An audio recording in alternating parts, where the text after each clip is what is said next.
சோதனைகள் என்பது நம்மை உடைக்க அல்ல, நம்மை உயர்த்ததான். நாம் நினைத்துக் கொள்கிறோம் லா இலாஹ இல்லல்லாஹ் முஹம்மது ரசூலுல்லாஹ் என்று கூறிவிட்டால் நம் முஸ்லீமாக மாறிவிட்டால் அல்லாஹ் நம்மை சோதிக்காமல் விட்டு விடுவான் என்று. அல்லாஹ் சோதித்து இருக்கிறான் உங்களுக்கு முன்னால் வந்த சமூகத்தையும் நபிமார்களையும். ஏன் இந்த சோதனை என்றால், இந்த சோதனையில் யார் உண்மையாளர்கள் என்பதையும் யார் பொய்யர்கள் என்பதையும் அறிந்து நம்முடைய ஈமானை அங்கீகரிக்க இறைவனின் திட்டம்தான் இவை. யாராக இருந்தாலும் சரி, நபிமார்களாக இருந்தாலும் சரி, ஈமானின் கடைசி தரத்தில் இருப்பவர்களாக இருந்தாலும் சரி, இறைவனையே மறுக்கக்கூடியவர்களாக இருந்தாலும் சரி, எல்லோருக்கும் இந்த சோதனை என்பது உறுதியானது.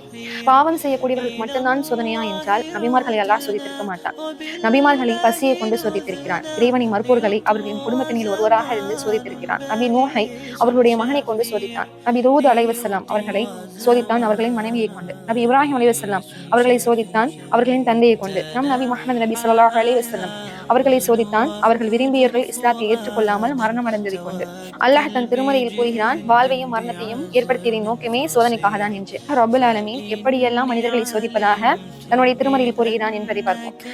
மேலும் அல்லாஹ் தன் திருமறையில் கூறுகிறான், நிச்சயமாக நாம் உங்களை ஓரளவு அச்சத்தாலும் பசியாலும் பொருள்கள் உயிர்கள் விளைச்சல்கள் ஆகியவற்றின் இழப்பினாலும் சோதிப்போம். பொறுமையுடையவருக்கு நபியே நீர் நன்மாராயம் கூறுகிறாக என்று கூறுகிறான்.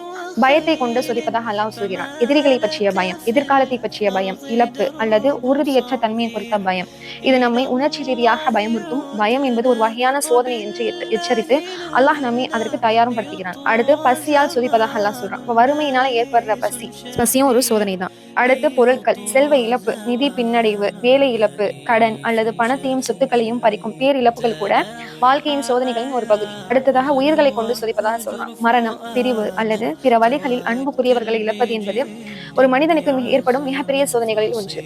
அடுத்து விளைச்சல்கள், விவசாய பயிர்கள், கடின உழைப்பிற்கு பின்னால் கிடைக்கும் விளைச்சல்கள் எந்த ஒரு பயனும் இல்லாமல் போவது ஒரு சோதனை. இந்த சோதனைகளை கொடுப்பதாக கூறும் இறைவனே இந்த சோதனை நேரத்துல நம்ம என்ன பண்ணணும் அப்படிங்கிறதுக்கான விடையையும் கொடுத்திருக்கான். கடைசியா அந்த வசனம் முடியும் போது பொறுமையாளர்களுக்கு நற்செய்தி உண்டு அப்படின்னு சொல்லியிருக்கான். இவ்வளவு சோதனைகள் இருந்த போதிலும் அல்லாஹ் கூறுகிறான், பொறுமையாளர்களுக்கு நற்செய்தி கூறுங்கள் என்று. இந்த வசனத்துல இருந்து நம்ம பெரும் படிப்பினை என்னவா இருக்கணும்னா, வாழ்க்கை என்பது எளிதாக இருக்காது. ஆனா நாம் படும் ஒவ்வொரு கஷ்டமும் சோதனையும் நம்மை அல்லாஹ்விடம் நெருக்கமாக தான் ஆக்கணும்.